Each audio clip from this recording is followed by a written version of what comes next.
The New York Times lashing out at President Trump over the annual Easter egg roll at the White House.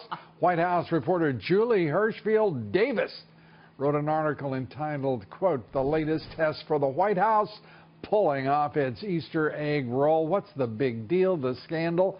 The administration," she reports, "missed a deadline to order commemorative wooden eggs for the event, then had to rush order them." My gosh.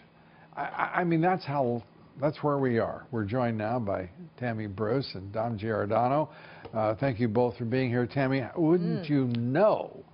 I mean, the left is so desperate for something to bellyache about, they go to the Easter egg roll, which seems fine to me. Well, it looks like President Trump, though, did not miss the deadline to bomb ISIS in Afghanistan. And for, I think, most Americans, that's the deadline that really counts. Yeah. And then there's going to be another deadline, apparently, tomorrow. So this is just petty. It's like Mrs. Kravitz in Bewitched, the gossip of the neighborhood where nothing is ever right, and they're always looking in the window, and they're always complaining. It's petty, and it's stupid, and it's childish. And then the First Lady has tweeted, everyone's going to have a great time at the Easter egg roll on Monday, and I think they will.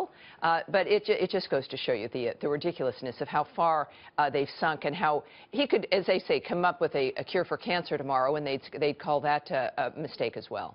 Dom, do you think that CNN and the Times and others, they just don't have a pure heart when it comes to the Trump administration, perhaps? And Lou, I mean, there are policy differences, things that people really are concerned about, that can be debated, but when you do this type of thing and you put this out there on this level, and they're aching to get a meme going here, that this shows they haven't staffed and people are going to die somehow or another at various levels. My advice, I'll put on my advisor hat to the Trump administration, order the big Christmas tree right now. Maybe bring it in a couple weeks. That way you can get ahead of the curve and show the New York Times where you are. Let's turn to if we may, Obamacare. More emergency funding and steps necessary to save it in 2018. Tammy, this is getting awful. At the same time, the Speaker of the House saying he will not fund the wall for the president who ran on the wall as much as any other issue that he talked about. Where is this headed with the Speaker? That we saw, obviously, with the problems before, with the last attempt to pass Obamacare, that this is a speaker who's out of his league, he's in over his head. Now, with some of the changes... He may take the party with him. This is no longer just an individual matter. This is a speaker who now has the capacity to destroy a good chunk of the Republican Party and change the party in control. Well, the good news is that with the Freedom Caucus and other individuals, of course, in the House, the Republican Party has a lot of very smart, very capable people who recognize that this So what are they going to do about it? Well, obviously, I think the option is it depends really on what the president's now going to do as he leads. What's the president going to do about it? I think that obviously the call should be for there to be a new speaker.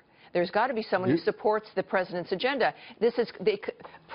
Ryan, he's been in there for now 7 years. They didn't even make an effort to have a correct plan for the replacement of Obamacare. Didn't make an effort to find unity. He's not going to do it now. Don, what do you think? Yeah, I agree with Tammy, Lou, and I know that's an awful thing and turmoil and all that. But Paul Ryan, I think, is both a guy who doesn't believe in the same things, and he's incapable. He can't even drive toward anything. He really killed them during the health care debate first time, and this time I think Trump is bypassing it. It was a debacle, and I think this is the kind of change that has to happen. That debacle, that set a tone, and it was absurd. You know, I want to say this and see what you think. I truly believe that President Trump is at a very similar position to that of President Obama at this stage in his presidency. President Obama had the opportunity to be a historical president, and so does President Trump. Both could have, at this point in history, gone down in history. But if he follows the same template as Obama, which does not meet the standard of hope and change, brings America first, make America great, it's a huge, huge risk, and the potential for a loss of opportunity is unquestioned.